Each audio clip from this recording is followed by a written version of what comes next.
Once upon a time, in a land far, far away, is a little kingdom called Gnomington, where the players have to pay rent. In order to pay their rent, they must take mild jobs, and some not so mild. So welcome to the mild adventures of Gnomington. Gnomington is a beautiful, small little kingdom where its happy inhabitants come in all shapes and sizes.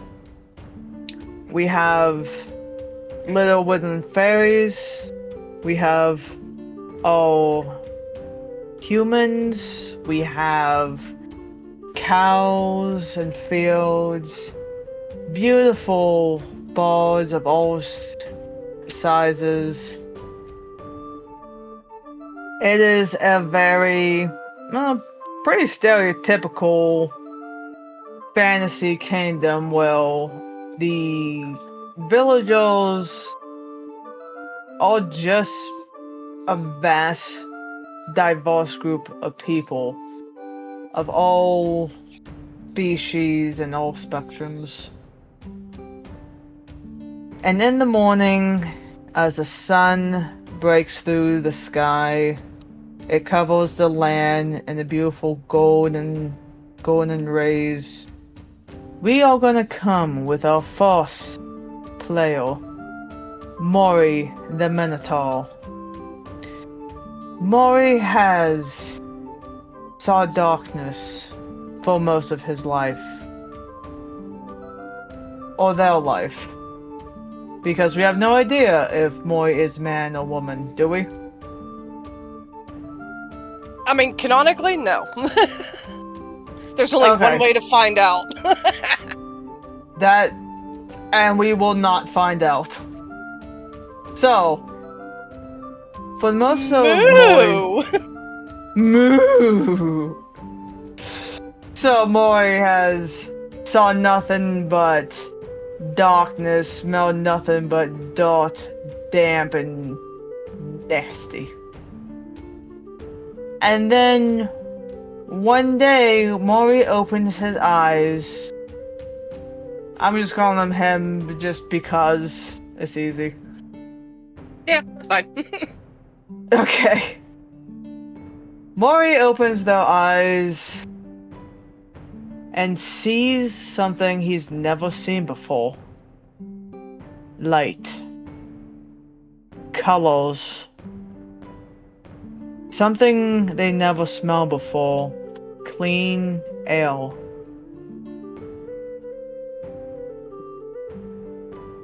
And, god damn it, BB, I fucking knew it. What's going on? We have BB technical difficulties. He ran out of the room. Just 1 second.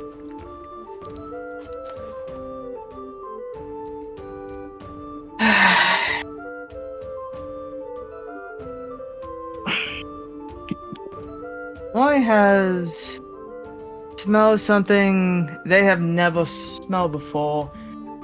Clean, fresh air. And as Mori opens his eyes, he looks around and sees he's in a meadow field. And in the distance, there is a twinkle. Something shiny that catches their eye. Mori, tell me everything that Mori the Minotaur is thinking and feeling.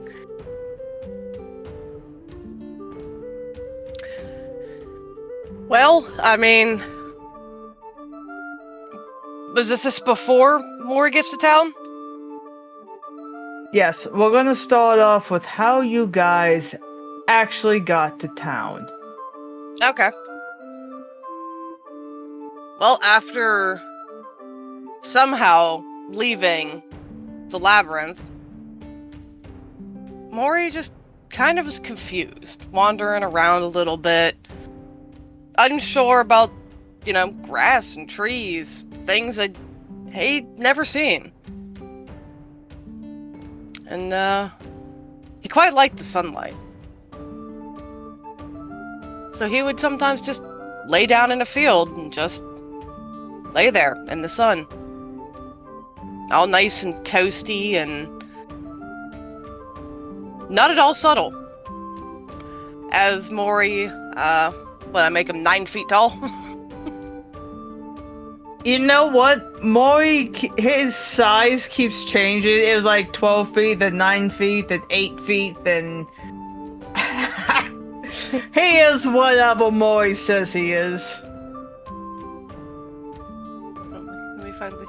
I know I'd have a description of him. There he is. I think there it was like 8 feet or something. Yeah, I made him 8 feet to make it more reasonable because it's... Let me just pin that so I can find it later. Mori the dude broke out. Nah, Mori's a totally normal human, remember? Oh yeah, absolutely. Completely believable too. Yeah, so after he escaped the labyrinth somehow, one day and he's just laying in this field, enjoying the sunlight, just grabbing handfuls of grass and munching away. Just normal cow things. And over by a road, not that far away, Mori heard a couple of people talking. And these were humans for sure, because Mori had seen humans in the labyrinth, and Mori didn't care for humans, but Mori wasn't in the labyrinth anymore. So, listening to these couple of people talking, and some of the stuff they said just, kind of really made sense, doesn't it? That, a mustache really does make a man, right? So Mori went out and set out to find a mustache, because a mustache would make Mori a normal human man.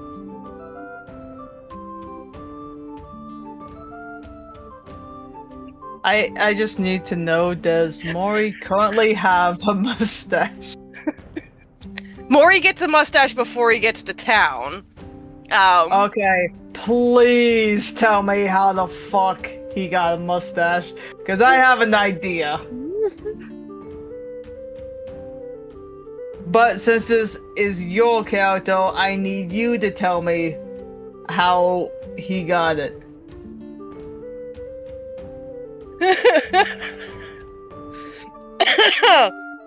So, Mori... Do you just want me to give you an idea? Give me the idea and see if it's probably what I'm thinking of anyway. Okay, so Mori... It is currently nighttime as you're heading to the twinkly object that caught your eye when you first woke up in that meadow field. And as you made a couple days journey, I'm gonna say it's been a week and you're a little bit closer, but you're not quite that close. You probably still have another few more days travel. But on the path during nighttime, as you're walking one of the now many traveled paths, you see some guy, a human man, just sleeping on the ground, minding his own business. And his campfire's out. He's under his blanket. He has a hat over his eyes. And he is completely out. And he is out because he had a lot to drink. You can smell the alcohol just from the couple dozen feet you can smell it.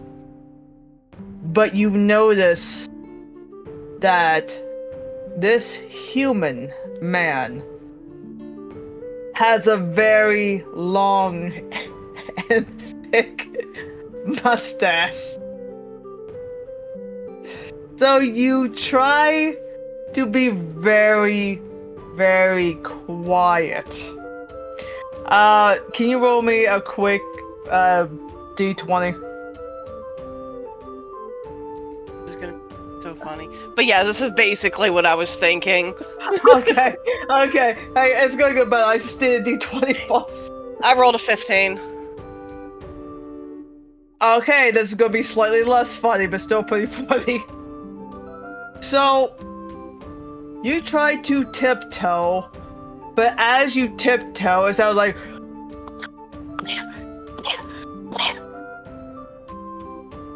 But you manage to be more gentle so the guy doesn't like vibrate or he doesn't physically bounce as bad. And you manage to not so quietly tiptoe to the sleeping drunk guy. You put your lips to one side of his mustache and then you rip it off, complete with full lip. Which is how the mustache managed to stay in absolute tact. And he wakes up, screaming in pain. He looks up to you. And says out loud, I knew it was real. I heard legends of you. Bigfoot. And then he passes out. I mean, to be fair, Mori does got some big feet. You got some big you don't have big feet, you have big hoofs. There's a difference, goddammit. Moo! And then with this new beautifully, because he actually did take really good care of his mustache, it is glossy, it is clean. It is as long as Yosemite Sam's mustache. And then you just quietly, well, not so quiet, you are loud as fuck. Oh. Tiptoe away onto your destination to the twinkly speck. So, Mori, how was the rest of your journey? Well, I mean, I now have my mustache to make me a totally normal human. So, I just walk along the paths and continue going about as a normal human would, in a completely subtle and not at all terrifying way. Now, do you think the mustache has fooled anybody? Because the closer you are to Gnomington, you start to see more people around. Mori believes that the mustache is a complete disguise. Like, Mori wholeheartedly fucking believes that they look like a normal human man by having this mustache. And not at all like a fucking 8-foot tall minotaur with a fake mustache. So as you're walking into Gnomington, you get guys looking up at you, scared shitless. You got women just holding their babies as they look at you, and all you hear is like kids pointing and screaming and running away. And that lasted for an entire maybe like couple minutes. But as you hear like everyone's freaking out as they're looking at you, Mori, how was your reaction? Oh, Mori's completely oblivious.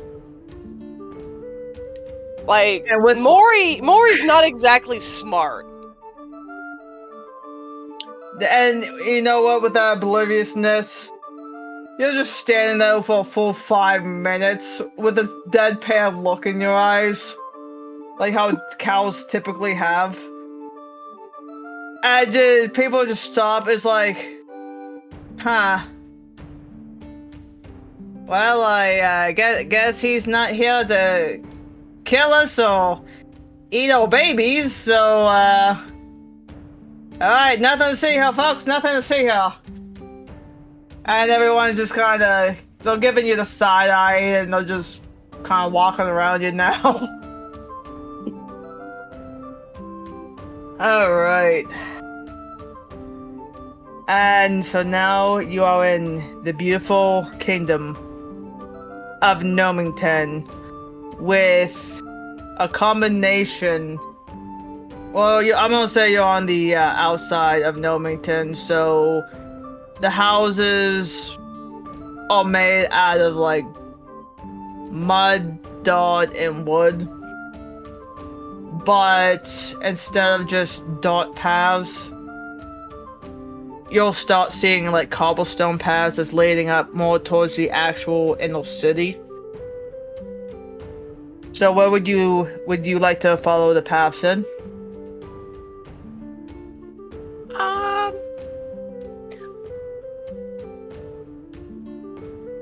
Yeah, just gonna follow a path like directly into the middle of the city.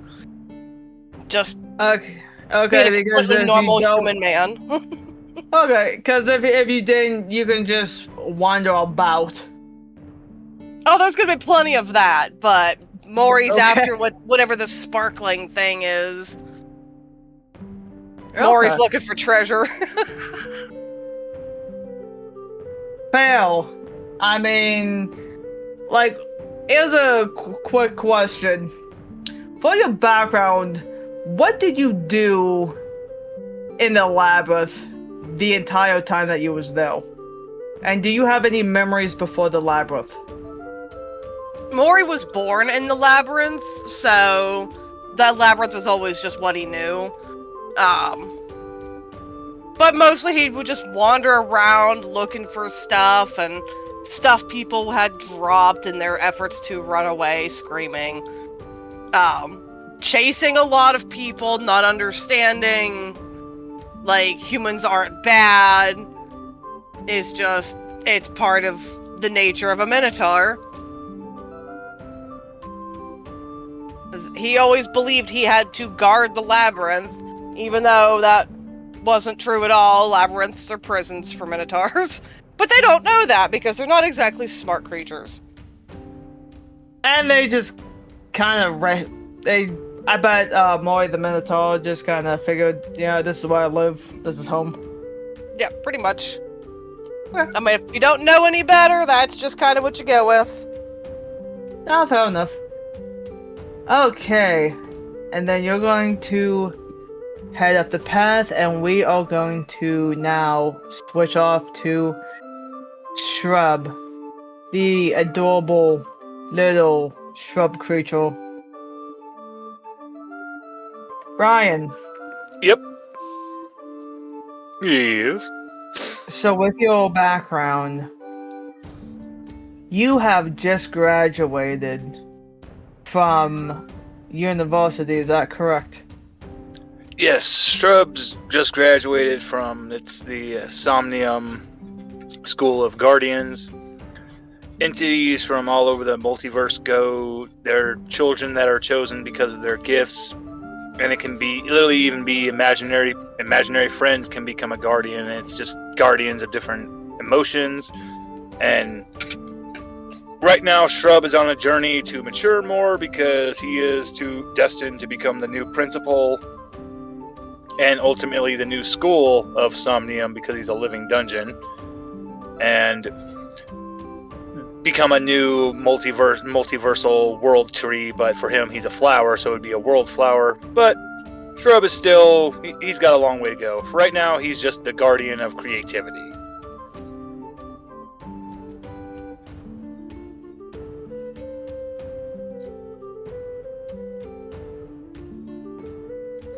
One of his personal delights in creating is making plushies.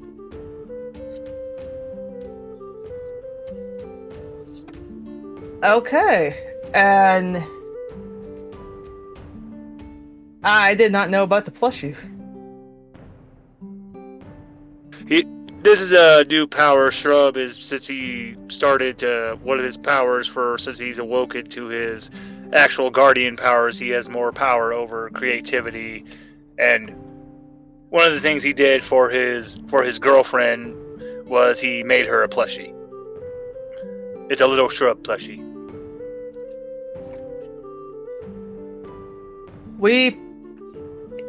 You know what? Here at Vio and Int, we're patenting this. We're gonna make Shrub plushies as merchandise. And since Shrub's been journeying, Nidhogg has fallen in love with a female pig by the name of Rosita, and Nidhogg just disappears off with her multiple times, and it's just Shrub has accepted that his little buddy's fallen in love, and he's just like, you know, Nidhogg, you're a dragon, you're not a pig. And Nidhogg just responds with, oink. Totally normal pig to go with the totally normal human. You know what? Here in Gnomington, love is love, baby. As long as everyone is at the appropriate mature age, love is live. Oh, and tell you a little about Nidhogg. So Shrub and Nidhogg's relationship was, if you've seen the Disney's Hercules, in that story, in that movie, Pegasus was given to Hercules as a baby, as his companion and best friend. That's what Shrub's mother and father did for him. They literally reached down to the roots of Yggdrasil and grabbed a Nidhogg egg and gave it to Shrub. And Nidhogg, when he came out of the egg, that was Shrub's best friend in the world and his protector. Aww. Oh no, Nidhogg is about the size of like a kaiju, but he always takes the small size so that he can be with Shrub and he doesn't scare people. Okay. And so he doesn't accidentally kill his girlfriend. Because Nidhogg is, if for the listeners a little lesson on mythology, Nidhogg is actually the dragon that is eating the roots of the Yggdrasil. So the Yggdrasil is a tree of unfathomable size, so just imagine the dragon that would have to be how big it is to eat those roots. So yeah, Nidhogg's mommy is very big.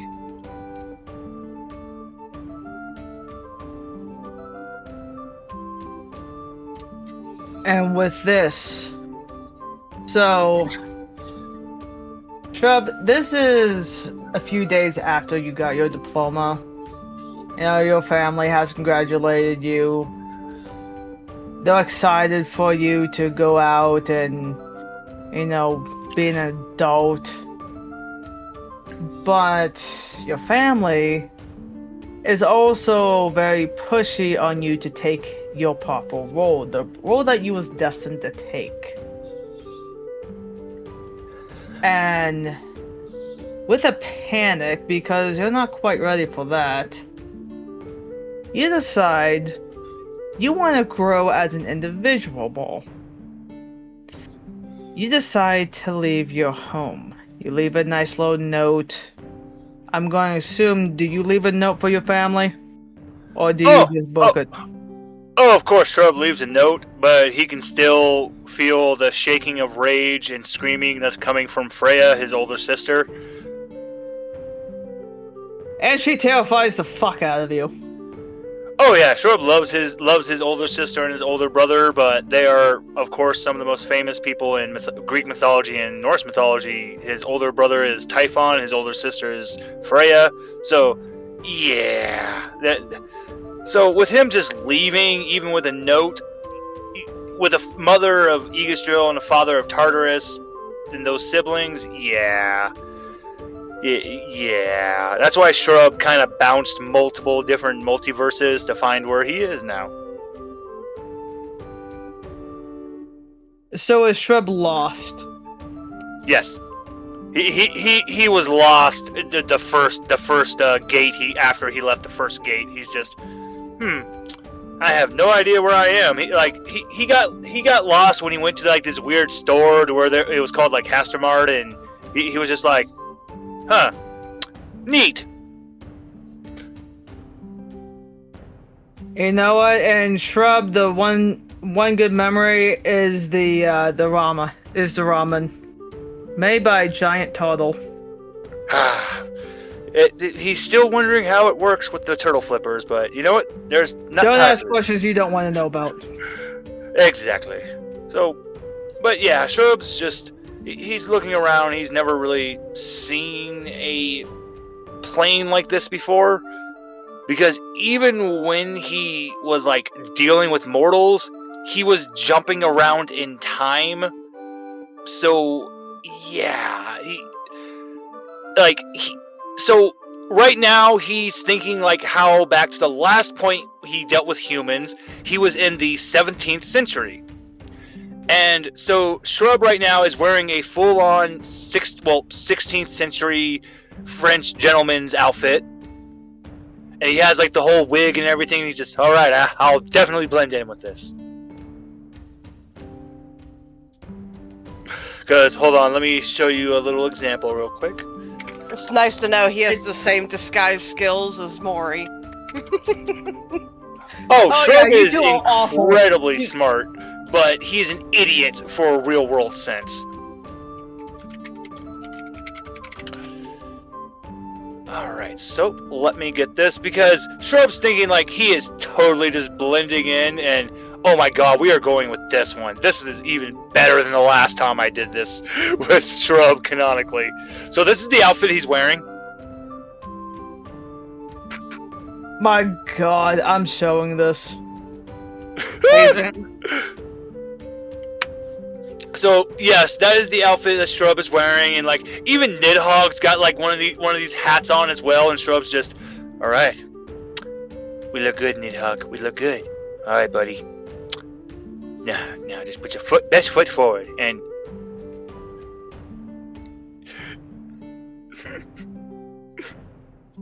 Okay, so So how it is you're in this very enormous puffy clothing that is like 5 times your size, and your tiny little shrub body looks like it's wearing just like fucking pillows now. look, what Shrub learned during that time period was the larger and fluffier the clothing is, the fancier you are. So Shrub just went ultra fancy. That is a description. Fancy! Okay. So as the portal for Shrub, and I'm gonna assume that you travel through the bridge made from light, right? Yes, and help give a little more description of the Bifrost for you. A lot of people, they misinterpret the Bifrost as like a rainbow bridge, but in all actuality it's teleportation, because the colors that give off when they're teleporting to a new plane, it looks like a rainbow. And the Bifrost is just the name of the path that they're traveling through with this teleportation. Now, with that is the sky, and this is perfect timing because it just rained, so there's still some clouds in the sky over Gnomington and the rest of the kingdoms. And people will see not one rainbow, but 2 rainbows in the sky. And as the rainbow comes down, you and shit, what's his name? Nidhogg. Thank you, Nidhogg. You can just call him NH. I'll get this. Nidhogg. So you and Nidhogg are just falling from the sky, and then you land just outside of the castle, in the middle of the city, But with Nidhogg, he can very gracefully land himself. Shrub, you fucking crash. Just straight up crash because you're traveling so fast. But by the poofiness of your clothing, you bounce up like a ball, and then you gently land on your feet. And people around you, as they start watching you fall, they were screaming in panic because they thought it was a meteor or a rock or something that was going to destroy the city. No, it's an obese pig dragon and basically a Deku kid. So Shrub looks around. I think I know I butchered that name from Link. So Shrub looks around and he's like, all right, now let me try to remember. How did my... Oh yeah, Typhon always said make an entrance. So Shrub, he bends down, he looks at the plants and goes, hey guys, so I'm new to this plane and my name's Shrub. I'm a living dungeon and you see I usually have a good repertoire with plants and I can help you guys have power and stuff. So we're going to do something pretty fun here. Which one of you guys wants to get really big? You see the flowers that's growing through the cracks of the cobblestone.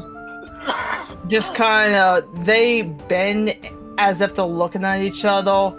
Then they look back to you. The one flower just kind of shrugs his two tiny leaves.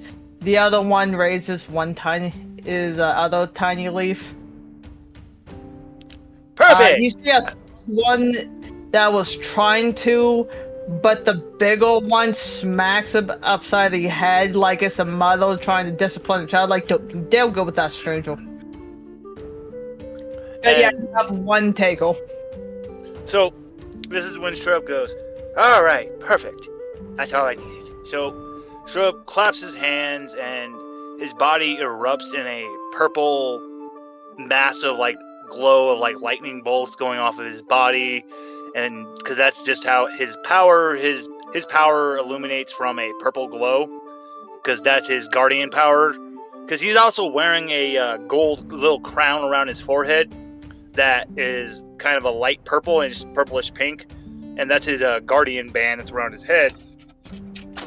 And this is when he takes his full actual form. He gets about 6 foot tall, and his clothing, he's still wearing his aristocrat outfit, but now his hair's touching his feet, and it's made of blue cherry blossoms, and he has branches that are like veins going up his neck up to the sides of his face. He looks at the plant, and with the glow, with the crackling leaving his fingers, it shocks the little one that was raising the leaf. Shrub tells Nidhogg!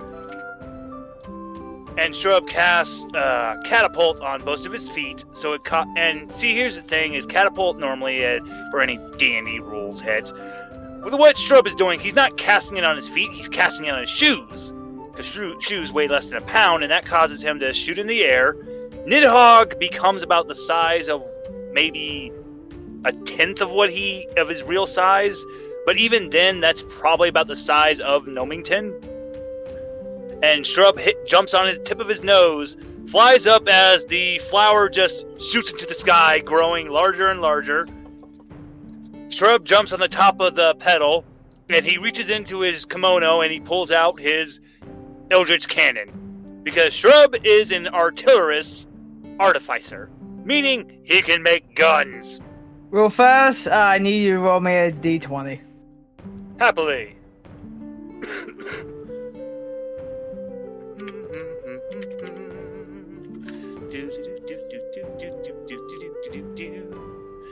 Ha! 19.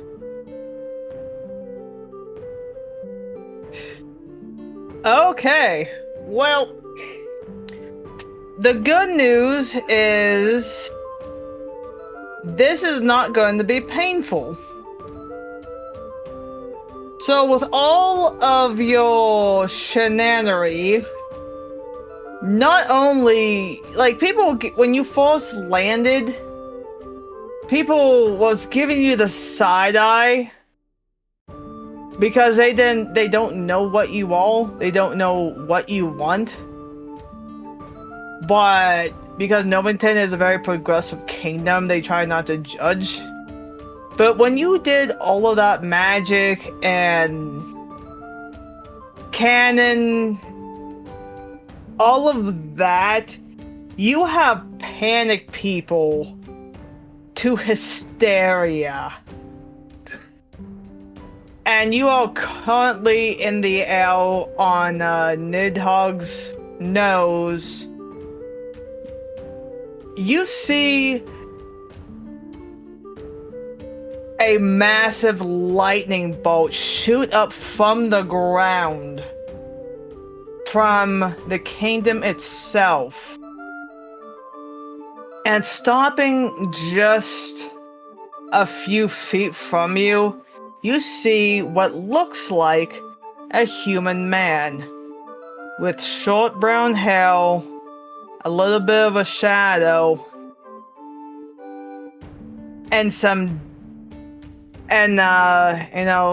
a denim sleeveless jacket, some denim pants, and a long white short, and some dusty boots.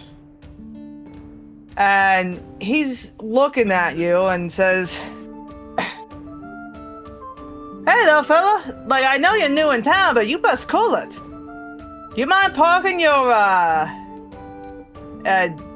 pig dragon? So we can talk about the rules here in Gnomington?" Shrub looks and goes, Nidhogg, I think we're in trouble. Quick! It's time for Disguise Plan Alpha.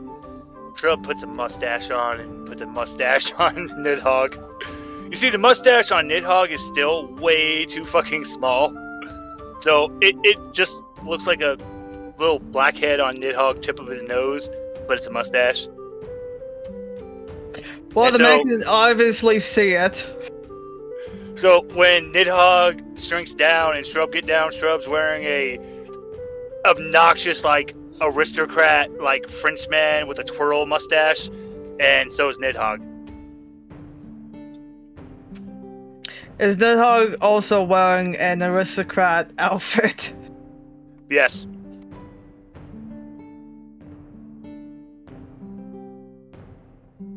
The man is looking at you very questionable. But you guys said that you land. Do you guys land in the city or more towards the outer town area? Oh, back to more of the outskirts of the town, so Shrub can be like, I have no idea who that handsome man and that handsome pig dragon was, but I'm a totally different man with a mustache.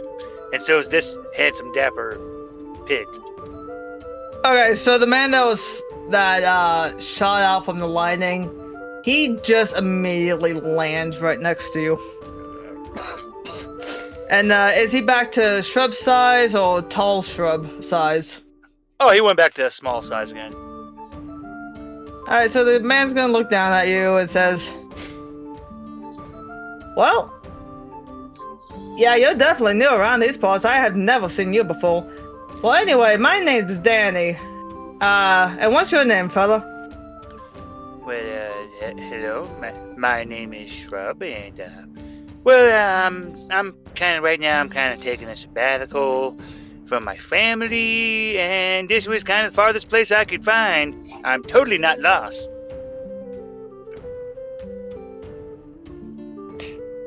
He doesn't buy it, but you know what? He lets it go. So he looks at you, he looks at Nidhogg, and says, "Huh, family stuff, huh? Well, I gotcha. We got a lot of those who need to, take a step away from things like that and whatnot. But anyway, I know you're new, but the rules still have to apply to everyone pretty equally, so, no terrorizing the citizens here. Because, that can be quite a hefty fine. But, other than that, be who you are. Don't cause any trouble, and I think we're gonna get along like peaches and cream. Well, of course, and you know what? That's good to hear that you have other gods and demi-humans here. And Shrub continues walking. There's some other rules, little fella. You don't want to hear those? Oh, Or do you just want to take it? Well, that's pretty much the rules is no killing, no stealing, and, no being gross without consent. And that's basically the ins and outs of it, really. But, so, what brings you to Gnomington, besides escaping?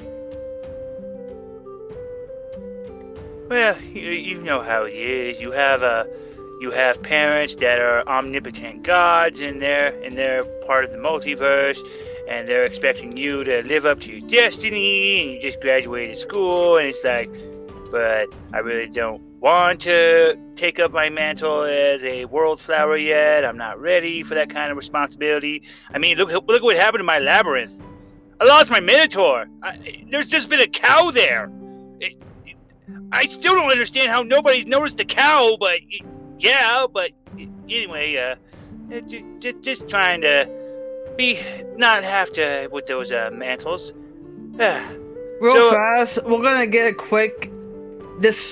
If we had like a video, all you would see in the labyrinth in the dark is a cow, just a room with a cow. And you see a couple of people trying to get in the labyrinth, and they're looking at each other. They're looking at the cow. The cow's just chewing cud. And the guys are looking at him, but now they're scared because this cow has the same deadpan look as all cows do, and it just freaks people out, so people drop their treasures and run. It's a demon cow! It's a demon cow! And the cow's still standing though, chewing cud. And then we go back to you, Shrub.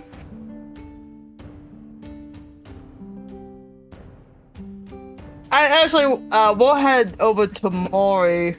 Mori, you see this giant ass cowpig. This giant ass pig dragon in the sky. You see a lightning bolt not that far away shoot up from the ground into the sky. And then you see these people landing pretty close to you. Where would you like to go? Do you want to keep going into the city area, or do you want to go check out where the guy, the pillow-covered person, and pig dragon landed?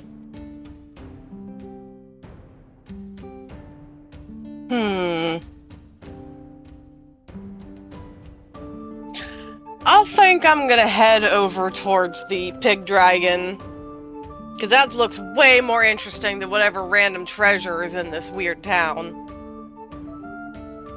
And as you head over to the pig dragon and the other two people, you just see humans just screaming. Humans, elves, just dwarves, just all sorts of creatures just fucking fleeing for their lives past you.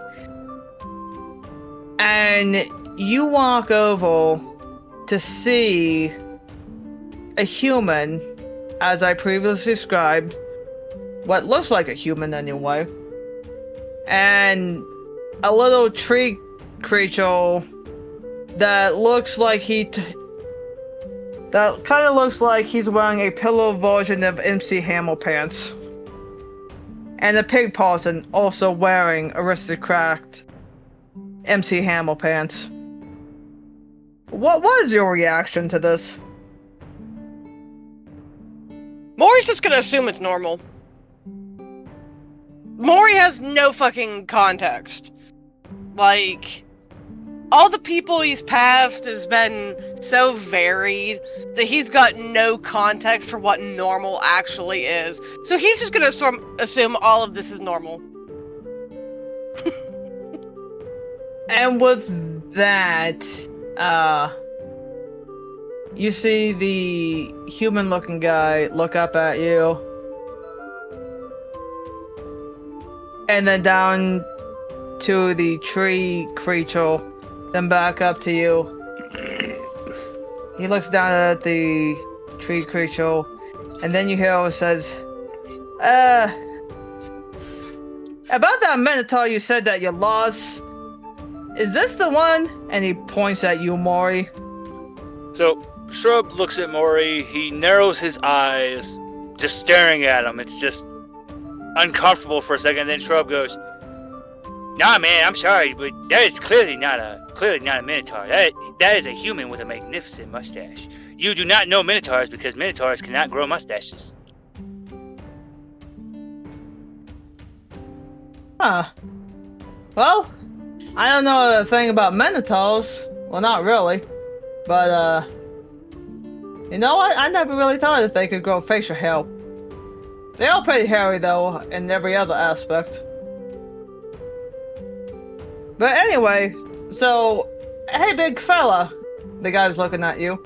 My name is Danny, and, I'm guessing you're kind of new here as well. Yes. Okay, so you should probably know the rules just as well.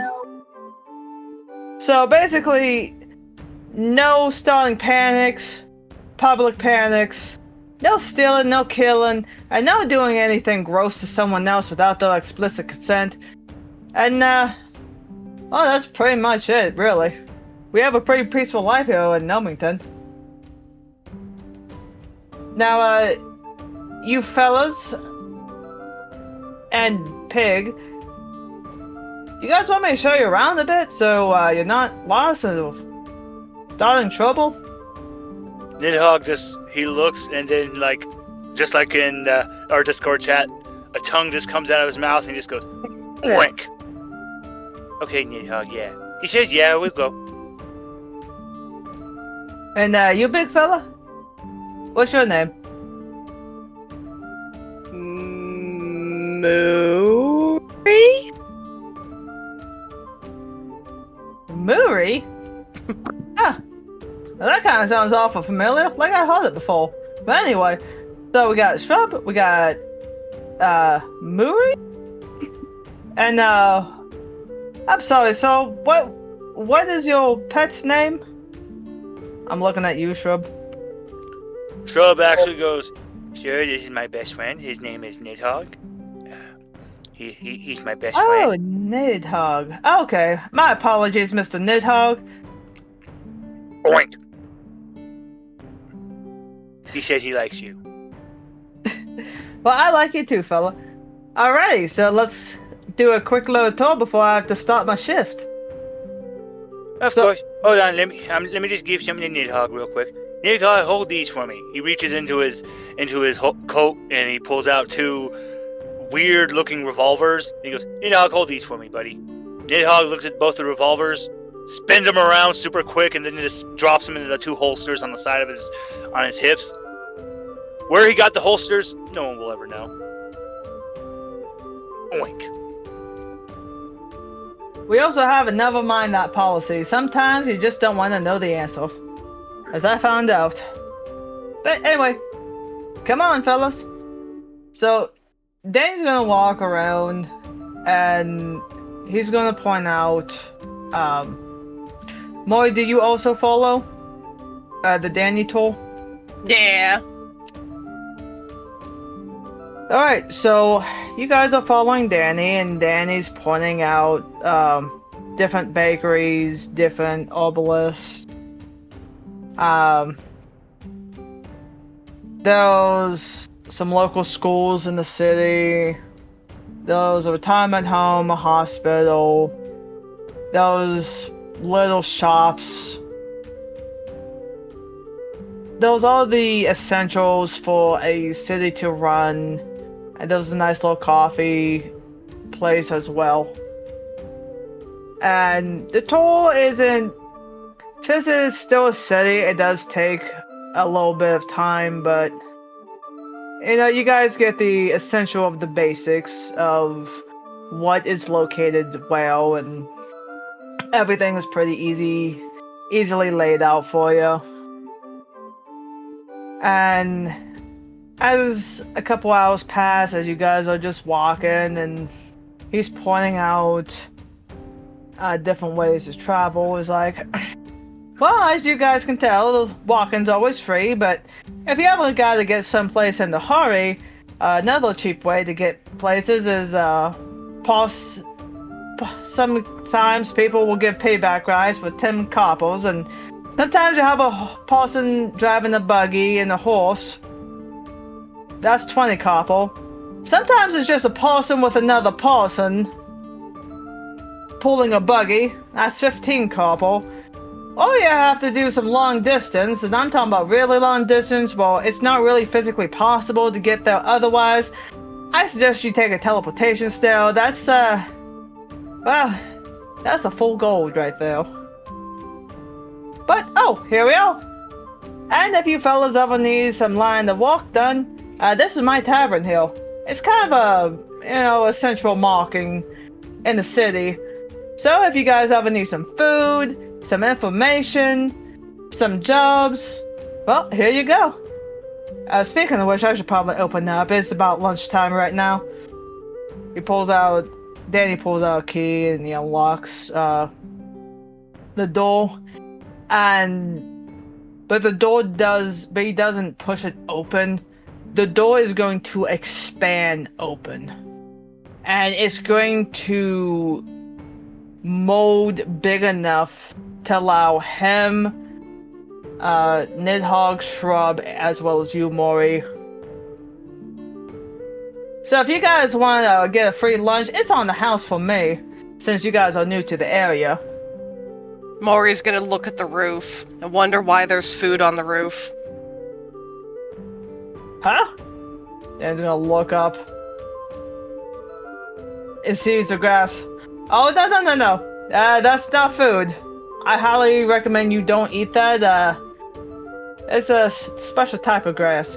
But if you want something delicious, I can make sure I give you some high quality food for the day.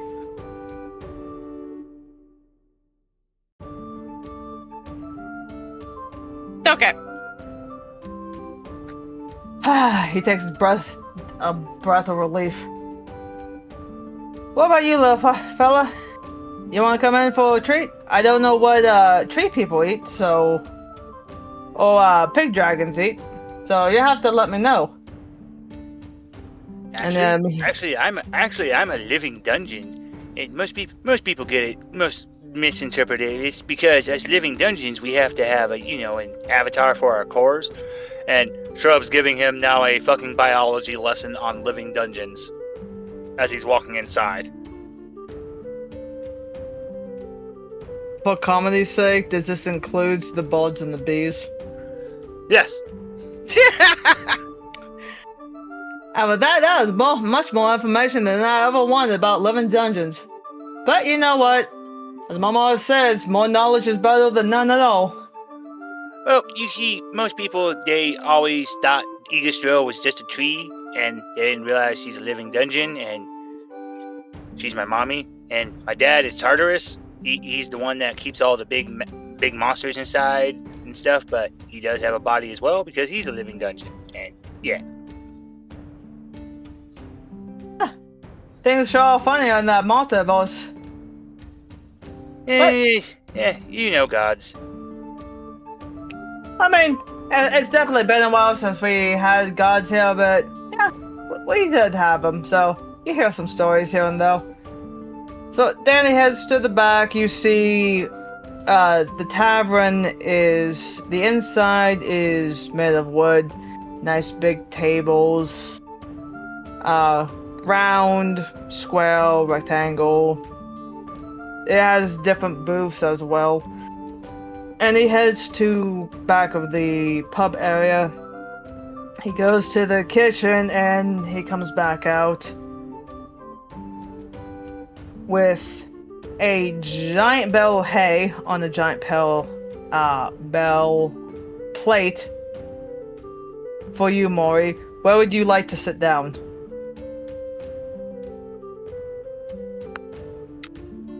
I mean, Mori's going to comically try to sit on like a stool. The stool is going to expand to match your size and hold your weight. All right. It is hilarious because that stool does take a couple seconds to kick in. And the stool is if a stool could be sentient, that stool would be screaming, "Oh God, why?" But it expands and it meets the criteria for your mooiness. My totally normal humanness. Exactly. Totally normal. Then he goes back in the kitchen. He pulls out, what does God damn it, his name. Nidhogg, he's used to devouring, like, celestial things, but normally he just eats whatever Shrub eats, and Shrub normally just eats waffles. So Danny brings out two plates of comically large stacked waffles, and they are exceptionally soft, and the outside is the perfect level of crisp. And do you guys like syrup? Oh, like, the minute he put it down and turned around to, like, see if to, like, grab something else, the waffle's already gone. Shrub's, like, cleaning his mouth. Nidhogg just belches out the plate. Well, thank you for spilling out my plate. It's cost a pretty penny to find. So, while you guys are in town, you guys are my first customers here, so if you guys need to ask me anything, please go ahead. Well, seeing as how, well, I did not remember to bring money, and totally didn't lose it to some scam artist along the way, but, well, I'm gonna need a job. Okay. Well, we got plenty of those around here. What about, you, Nidhogg? Oink, oink, oink. And Shrub just looks at him and goes, "Oh, okay." He says he's gonna go around and meet the other pigs. Okay. Yeah, just so you're all aware, there are some that are animals, and then there are some that's animals with a capital A. Those are the humanoid pigs, so, just be sure to know which is which. Nidhogg's eyebrows just go up quizzically like, oink. Shrub's just, "Nidhogg! There'll be time for that later, buddy." Hey! Whatever's consensual. Danny just puts his head as like, I'm not judging, and I don't want to know the details. And while Mori's just staring at Danny blankly, just chewing and staring. Danny just smiles politely at you. Well, I see that you are sure liking your grass. Yes. Alrighty, so, is there any questions that you have for me? It's money. And these jobs. How do I get one of these? Well, a job is an action that you do to earn money. It's like an agreement. Like, let's say if someone asked me to clean the house in exchange for some money, I would tell that person yes. I clean the house to their liking, and then they give me money which we both agreed upon. That's a job. And with money itself, you use money to pay for things like this food, which you guys didn't give me any money this time, but this was a gift to you guys since you're new here, and I can tell a fella down on his luck. So, money is kind of these little round metal things with pretty pictures on them, and there are different types of money. But you use those to buy, like, food, clothing, weapons, potions, just about anything you dang near want. Oh, I had a bunch of those back where I came from. Oh yeah? And where'd you come from, big fella? I don't know. Oh. Not to worry. You'll get your memory back sometime. But, if you want an example job, I can give you a job right now if you wish. Moo! Mori's just gonna scream moo. I take that as a yes. Alright. And, Dane's gonna look at Shrub. And, you want a job too. Do you want an example job from this dimension? Because I don't know how jobs work in your dimension, so I can't give you a good explanation on that one. It sounds exactly the same as how jobs normally work. Alrighty. Let's see, in that case, Dane pulls out a scroll from under the ball. Let's see, easy job. There's a couple ones. Well, you can help me clean the tavern before the rest of my customers open up. I mean, you can help me clean the tavern before any of my customers show up. Or, let's see. Knights of the Kneecaps wants a shrubbery.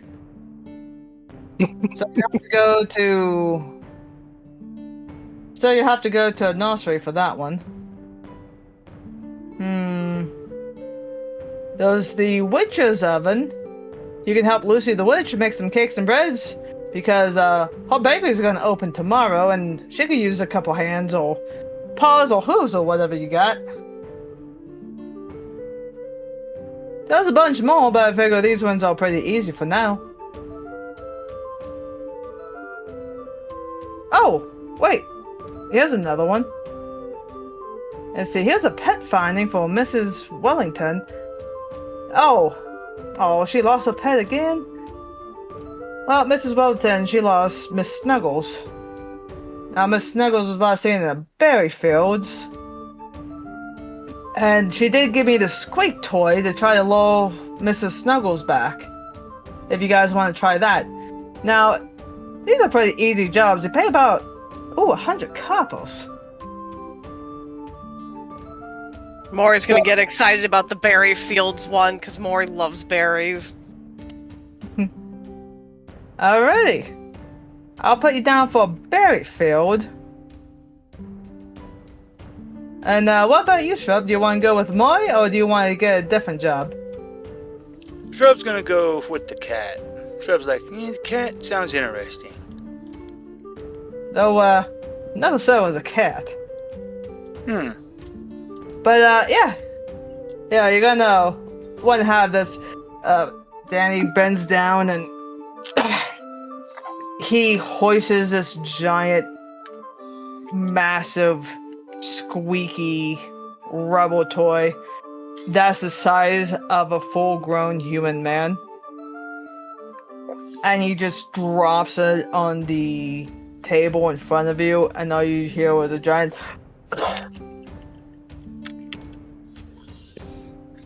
Well, there you go. Now, the berry fields, if you remember, is back towards where I first found you. It's about a 10-minute walk from there. He looks at the map again. No, 20 minutes. My bad. Mori's just gonna take off running. He's gonna break the door frame on the way out. Oh. Now again, that's the third time that happened this week. Then the door frame just repels itself. Shrub, do you follow Mori? So first, Nidhogg just swallows the chew toy. Oh, thank you, Nidhogg. Let's go. And he walks out with Nidhogg just floating behind him. Alright, bye fellas! Danny walks over. Danny just waves you guys off. Alright, so Mori, you all just running. Do you remember... I forget Well, how the fast better minotaurs move. Oh my god. Can you roll me a quick D20? I need to see something. I rolled a 2.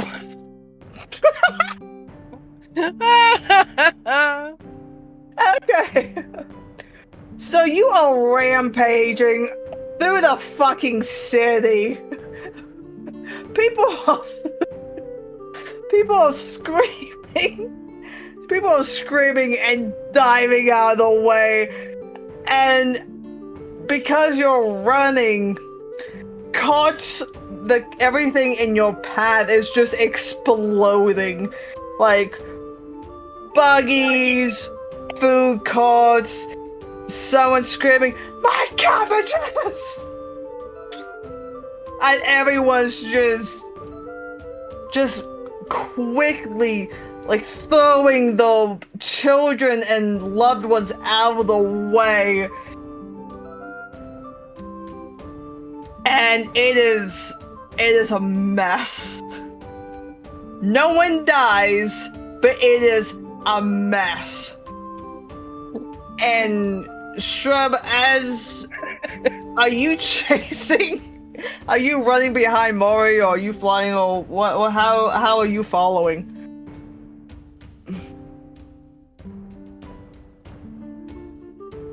Oh yeah, Mori, by the way, you're also going in the wrong direction.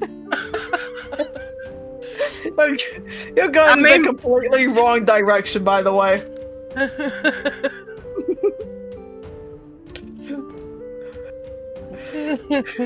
So, Shrub, you know on the one direction is where you're supposed to go.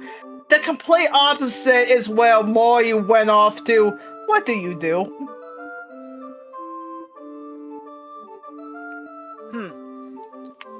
He must have found an interesting way to go.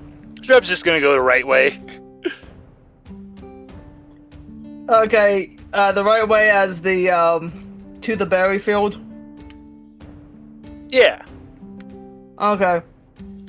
And with that, with all the screaming that it lost Danny, Mori, you get hit by a lightning bolt, and then you get teleported next to Shrub. And Danny is immediately in front of you too, is like, fellas, the berry field's that way.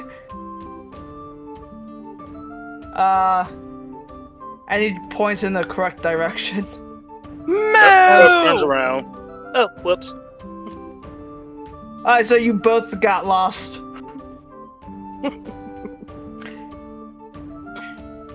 And then Danny will snap his finger, and the pathway that you need to take now glows. So you guys physically cannot get lost. Do you take it? Yeah. Yep. Because when Mori's not excited, Mori has perfect sense of direction. But when he's excited, his intelligence drops a little bit. Oh, a lot, but that was hilarious. So you guys take off. Danny's gonna stay. Just gonna look at the path of wanted destruction throughout the city. He's gonna just shake his head. Oh boy. I'm gonna have a lot in my hands today. And then he waves his hand and everything starts getting repelled. Like, babies are no longer tossed out of the way, and the guy's cabbages are no longer destroyed, you monster. So you guys take the lit path, and you're following it back to almost where you guys first met Danny. But the pathway is going to lead you around a giant, massive hill that is going to block your view from the berry field. But you guys keep traveling for a good hour overall, and then you smell the very, very sweet scent of ripe berries. And as you guys get closer, the smell becomes stronger, and the path leads you is going to dip down. And as you guys look down, you guys are going to see a vibrant rainbow of colors, a multitude of beautiful, vibrant colors. And the fields, as you can see, is not just one berry. It is all berries. All berries that are delicious and edible. So what would you guys like to do?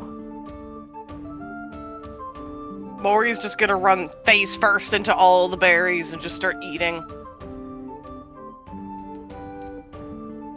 Roll me another d20.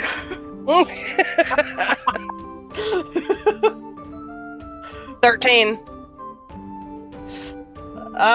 You get a giant face full of berries, but with that you also get a bunch of berry sticks and leaves and bugs and darts.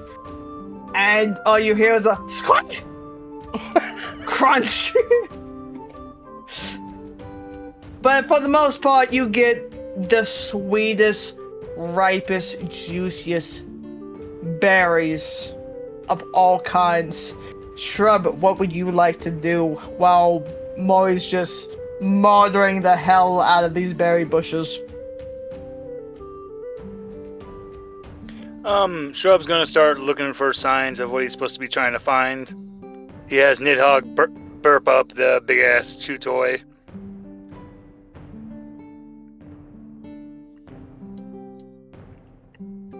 Okay. So can you, Shrub, roll me a d20? And roll a d20 for Nidhogg. Alright, it's 15 for Shrub. And 18 for Nidhogg. Well, you find your sign. You definitely find your sign. So, when Nidhogg drops a squeak, it lets off a massive squeak. And it is almost eardrum shattering. And while you are recovering, Shrub, from that, you see massive, massive footprints that are much, much bigger than you thought creatures could get in this dimension. Because that dip that you fell into, that was a footprint. You just noticed. And Nidhogg, when he let out this freak, he flew up a good 30 feet. And when the squeak let out, he could see in the distance massive movement. And what lifts out of the berry bush shakes all of the berries off. And in the distance, you guys both see a giant Tarrasque. And now that Tarrasque is looking directly at you, Shrub. Oopsie doopsie. Shrub calls for Nidhogg and is going to jump on him and use the squeaky toy to lead the Tarrasque and follow him. Bowie, what would you like to do? Mori doesn't notice a damn thing. Mori's still eating bushes. So the Tarrasque tries to chase you, but with all the massiveness of this creature, it's slow. It's really slow. It's like a slug.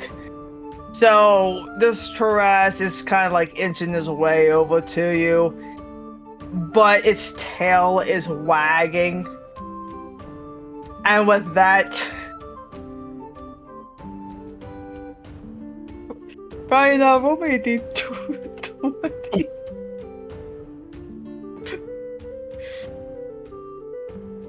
That is a 7. Okay, Shrub, you caused hurricanes behind.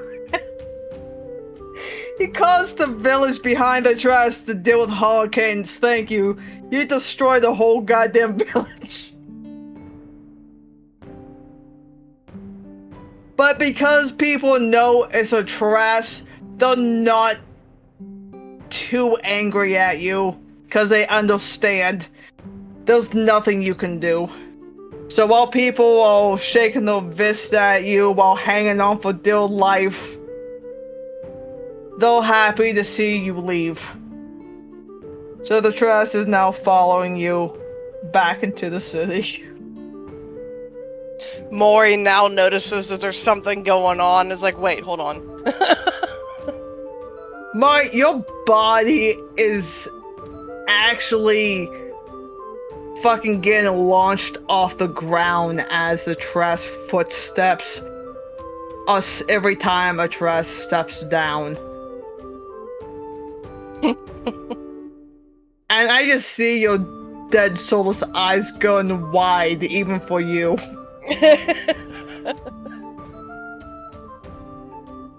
Moo!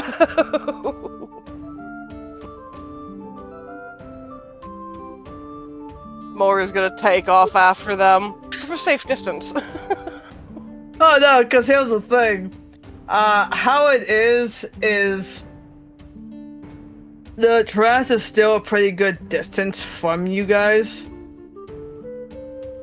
But you're right below where Shrub and Nidhogg are flying. Oh, okay. And, so, do you try to do anything to encourage the Tarrasque to walk faster, or are you just going to stay a safe pace and watch? Stay a safe pace and watch. Okay, And Mori? Mori's just gonna stand there with the same dead look in his eyes, staring. He's just gonna sit there and... He has no idea what this thing is, but he's never seen something quite so big. I forgot to ask,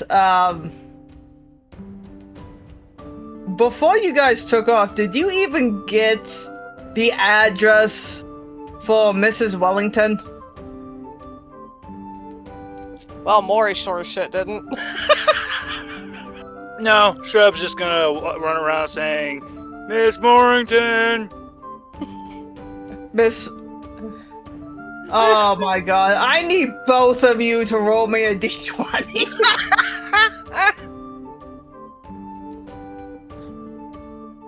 Mori's thought process ended at berries. I rolled a 13. Okay.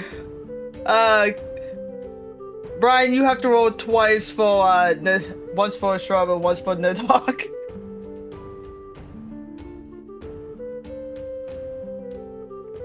Alright, that is 12 for Shrub, 17 for Nidhogg.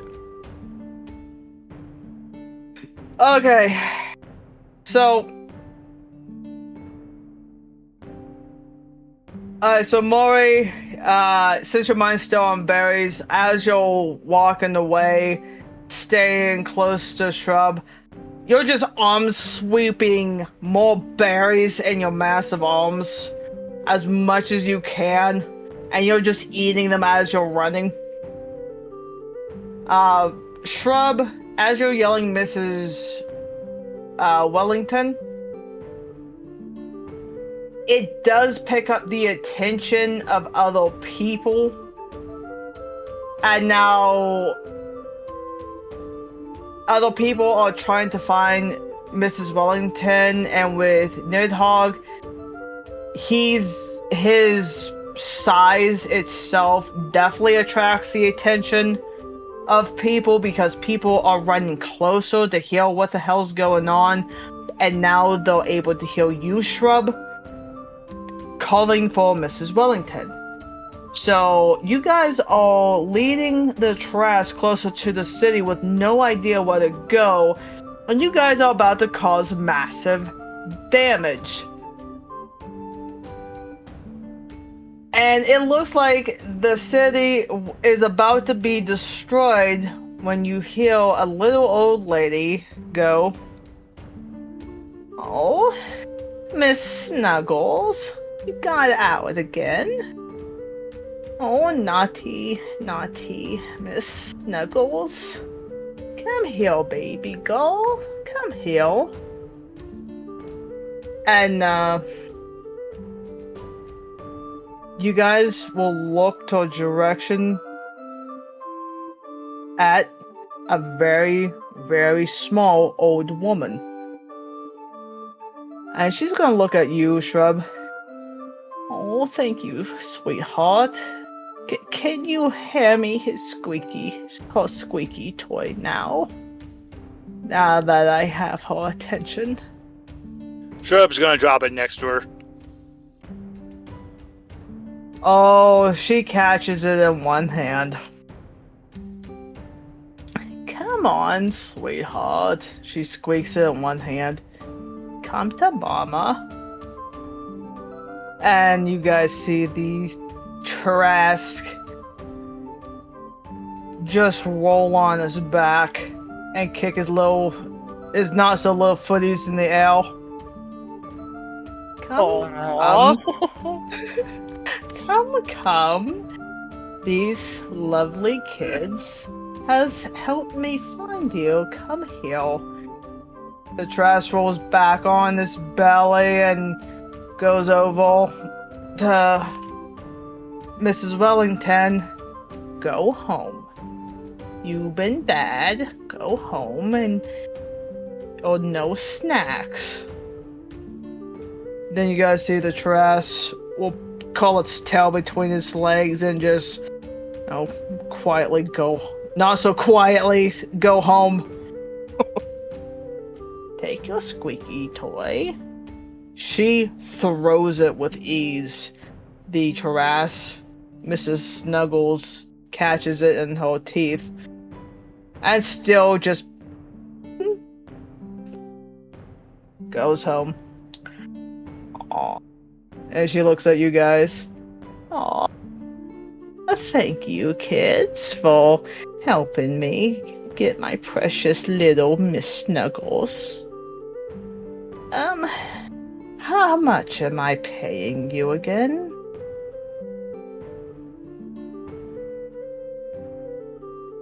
Could you repeat that? She wants to know how much she has to pay you guys again. I believe it was 100 copper. Oh, yes. Yes. As she pulls out her a little coin purse. And she looks up at you, Shrub and Nidhogg. If you boys would come down, it would be easier to hand this to you. Do you guys do it? Actually, Shrubs, you can leave it at the bar. I'll pick up my portion. I actually need to go find a place to sleep for the night. And thank you, ma'am.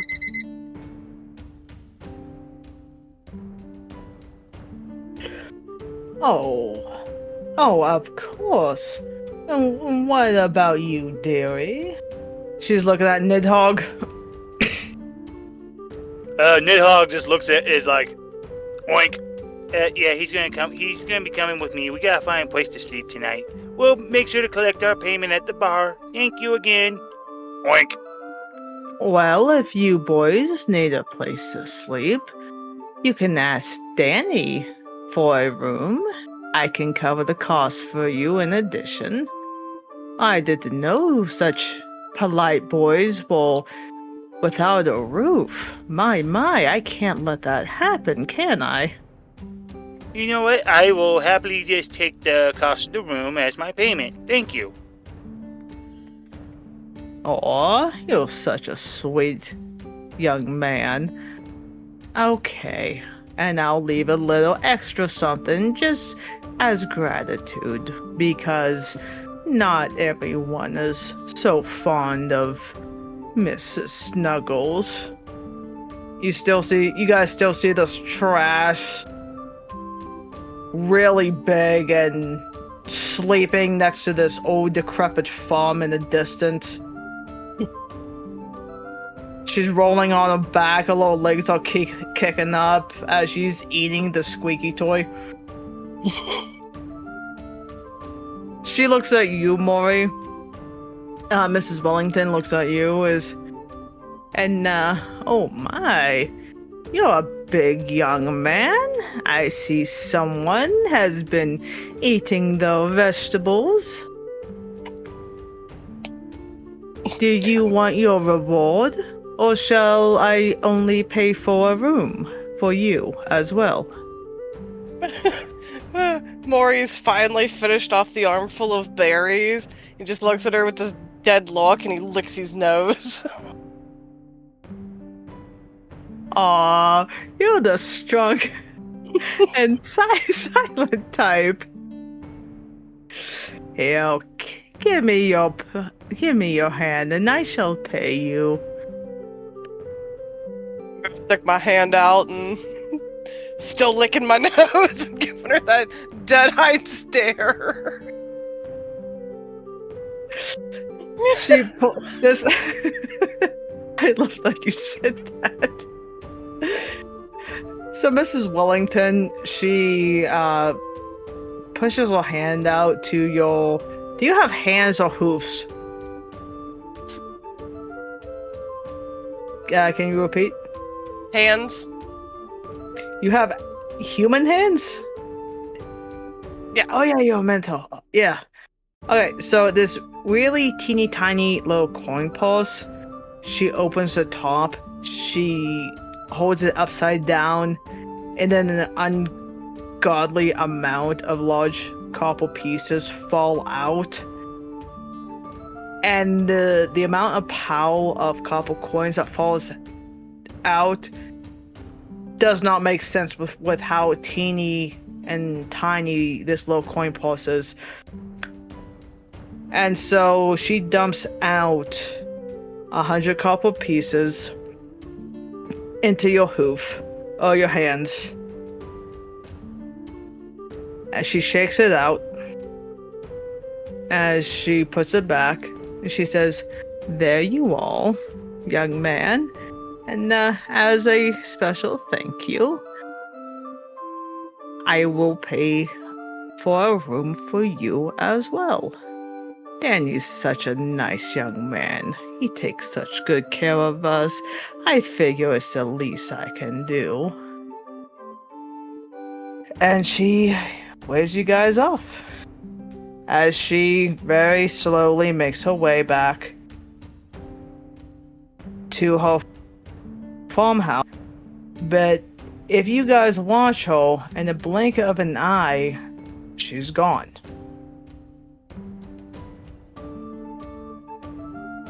So now He's you going guys... to Sorry. Oh, please continue. Like I say, Moria is going to assume that this is also totally normal stuff. So he's going to scoop up the copper and put it in the little satchel he wears on his hip. Like a fanny pack, but not a fanny pack. It's a manny pack for men. Man, of Shrub, course. So, alright, so Shrub and Nidhogg, what would you two like to do? For now, Shrub is going to actually go check out the room and actually relax because now he is tired. Okay. And with that, sensing that you want to head back to the tavern, the pathway from where you physically are is actually going to glow and lead you back to Danny's tavern. Mori, do you wish to go back to the tavern? Yeah, because Mori wants to see what this room looks like. Because Mori, again, grew up in a labyrinth, like this massive, super, like, imperceptibly tall labyrinth. So these tiny rooms are very curious for him. Alright. As you guys venture off onto the lit path, people are very well aware to stay out of your way, Mori. Oh. Every time, because now they can see you at the distance, they know not to scream or shout or anything. And the second the glow catches someone's eyes, they just immediately jump out of the way as they see you guys approaching. And you guys come back to the tavern.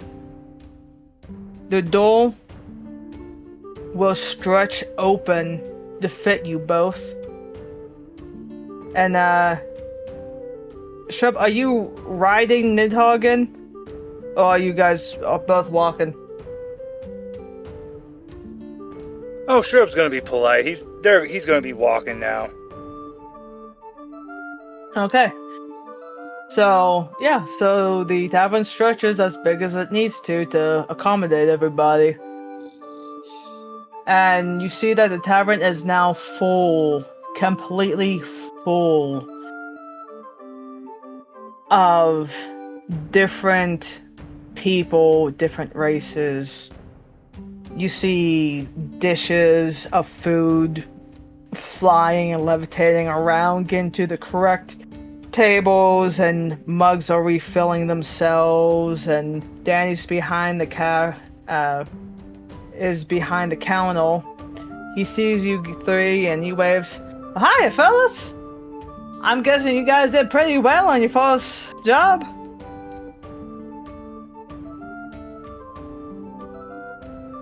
Yes, yeah, it went pretty good, and we're here to see about the room that's going to be paid for us. Oh yeah. Now, Mrs. Bulletin, she's a sweet old girl. She paid about a week's worth for you guys. So, well, I can show you guys up. And you each got a room. So, he waves you up to follow him to follow him up the stairs. And as you guys follow him up, the staircase is actually going to expand as well to fit Mori's everything. And it can be a little disorientating. Let's see, room? Oh, yep, you got the first room. Here you go, little fella. Danny hands you Shrub a gold key. And this here is room 2. Here you go, other fella. He hands Nidhogg another gold key that says room 2. And for you, big fella, this is your room. And Danny hands Mori a gold key with a number 3 on it.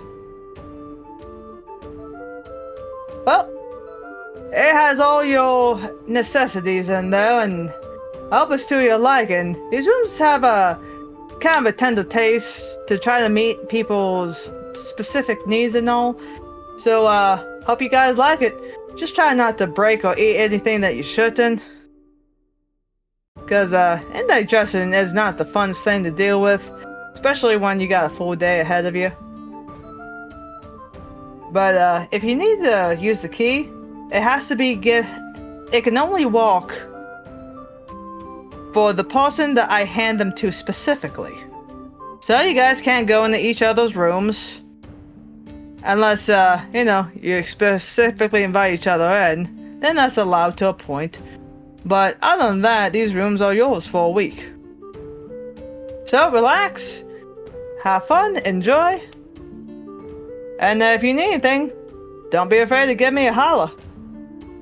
And then he waves you guys and heads back down the staircases.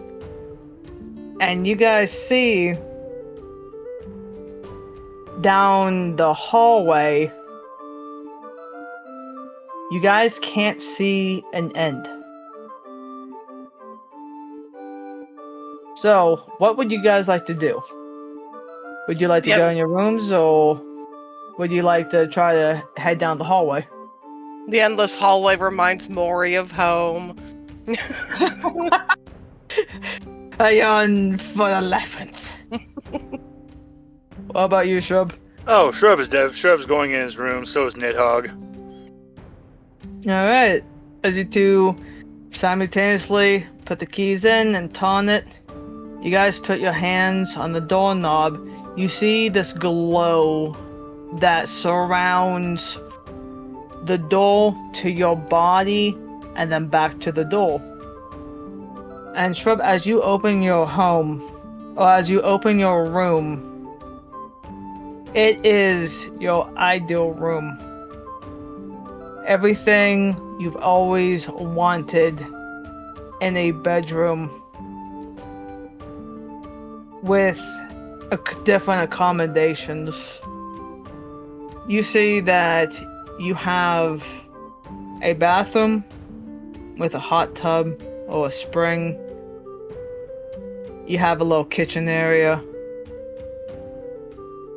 Your room is huge. And how would you like to describe your room out of curiosity? Well, so it just looks like how his actual bedroom looks when he's actually when he's back at home, or when he's actually sleeping in his actual in his world flower form. It just looks like surrounded, like everywhere is just surrounded by clouds, and there's a staircase that goes up. And granted, Nidhogg's in his own room, which is pretty much about the same as Shrub's, except two big differences is that for Shrub, there's a gargantuan, massive plushie the size of Nidhogg's real form that Shrub always sleeps on. Because Shrub doesn't have a bed, he always just sleeps and cuddles on Nidhogg. And in Nidhogg's room, it's the same thing, except for when Nidhogg curls up to sleep on there, a Shrub plushie cuddles up on him.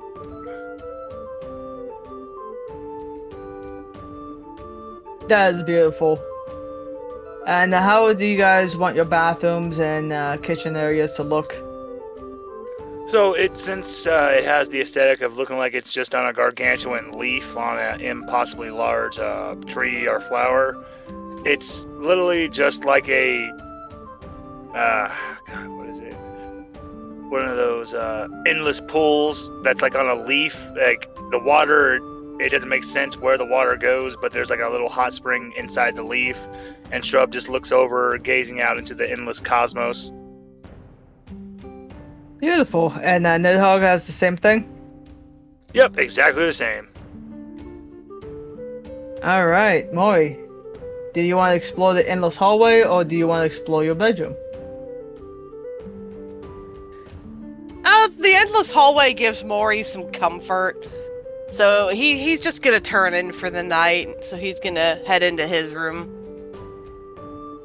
So, Mori, you have your hand on the key, you put it in the lock, and you put your other hand on the doorknob. It's the same thing. A beautiful glow illuminates from the door, expands to your body, and then back to the door. And as you open the door, you will see your desired space, your truest desired space. And what would that look like? It's just a dark room with about half a foot of straw on the floor. Okay. Is it cozy and perfect temperature? Absolutely. It's nice and cool. It's got like a moisture in the air. And it's just a room with a cow and straw. Moo. Do you have a bathroom or a kitchen area, or is just a straw? Just a room of straw. Alrighty. And as you guys start to get ready to lay down, you become insanely exhausted. Like, your guys' body becomes very, very weak with your day of exploring and adventuring, but this overwhelming feeling of comfort surrounds you and gives you a sense of peace and comfort that you guys haven't really known before. And as you guys drift away into the nicest and most healing sleep of your lives, one thing that crosses all three of your guys' mind at the same time. I wonder what awaits us for tomorrow in Gnomington. And with that, everybody, we come to the first episode of a very mild adventure. And I hope you had a lot of fun with this, because I know I did. So until next time, goodbye. How was that for my first time? Oh, you did amazing, honey. Oh, and did. don't forget to hit stop on Craig. Good, you motherfucker. This was so much fun. Moo.